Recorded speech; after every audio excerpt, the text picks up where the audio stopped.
WNBA playoffs begin on Sunday. Have you noticed that no one is talking about it? This time last year, the WNBA was dominating talk shows on ESPN and FS1. Content creators on YouTube were flooding the platform with WNBA videos. This year, it's complete silence. Obviously, ratings for the playoffs are going to be a flaming ass fire. But if I'm the WNBA, I am concerned. If you're enjoying this, make sure to subscribe. The most devastating part of this moment for the WNBA isn't just the financial hit, it's the sudden drop in national attention.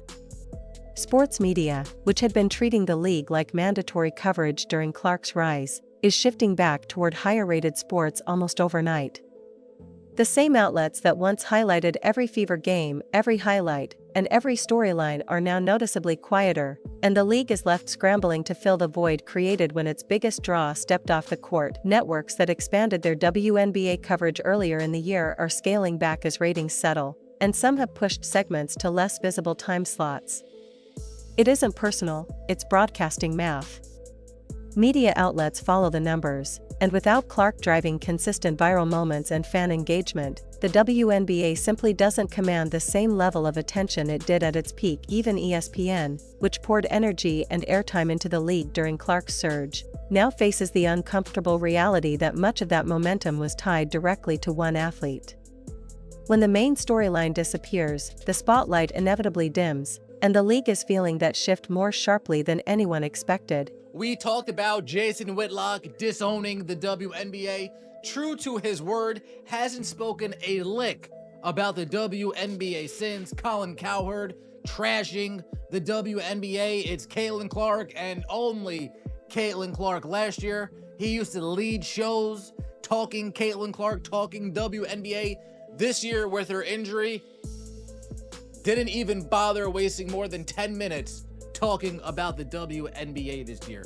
No Shanae, no Elle Duncan, no Monica McNutt, none of those. Perhaps the most telling sign of just how fragile the WNBA surge was is how drastically viewership is reported to have collapsed without Clark on the floor. Games that once pulled in nearly 1.9 million viewers when she played are now allegedly drawing fewer than 200,000, a drop some are calling an 89% decline, a staggering number if true. Even marquee matchups, like the Chicago Sky facing Indiana, which used to generate huge ratings thanks to tensions between Clark and Angel Reese, now reportedly struggle to attract any meaningful audience, leaving networks quietly hesitant to publicize the full scope of the ratings collapse. For nationally televised games have mysteriously disappeared. I knew the WNBA lived in a world of make-believe, but I never realized they were magicians.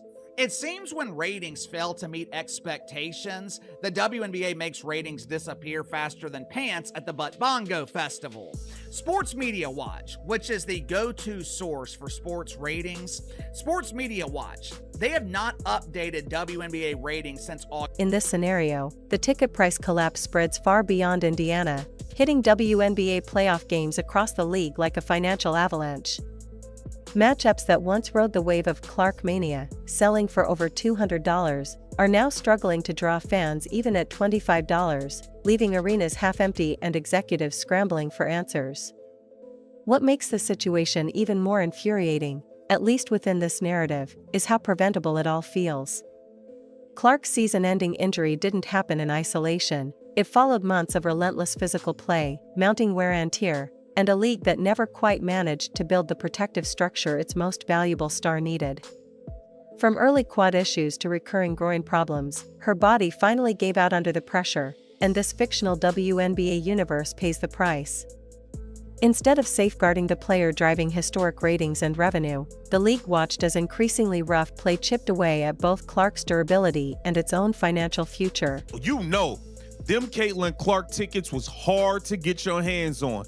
It don't matter if she was playing in LA, Indiana, Atlanta, Seattle. It did not matter. Afghanistan. It didn't matter. It was hard to get your hands on a Caitlin Clark ticket. Y'all see how many people showed up in Iowa? They could have filled up a football stadium. A football stadium. Super Bowl. Yeah, that is the demand for. In this scenario, Commissioner Kathy Engelbert finds herself in an impossible position, trying to preserve the WNBA's credibility while watching the foundation of its sudden surge in popularity collapse in real time. The same leader who only months earlier spoke boldly about expansion markets, revenue spikes, and a new golden era must now confront the uncomfortable truth that the league's entire growth arc was tied almost entirely to a single superstar who is no longer on the floor. Engelbert's nightmare, a return to the pre-2024 levels of national indifference, is unfolding exactly as critics once warned. The league's attempts to manufacture new storylines, elevate other players, and hype alternative matchups have fallen flat, with viewership data showing a blunt reality. In this narrative, fans simply aren't engaging without Caitlin Clark at the center. This isn't a temporary adjustment period, it's a fundamental rejection of the product once its primary attraction is removed. And the financial fallout goes well beyond empty seats and tanking TV numbers.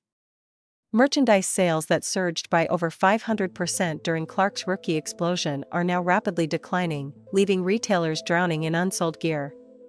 Corporate sponsors who bought into the WNBA's sudden boom are quietly re-evaluating their investments, recognizing that the growth they banked on was tied to a single transcendent figure rather than sustainable league-wide appeal.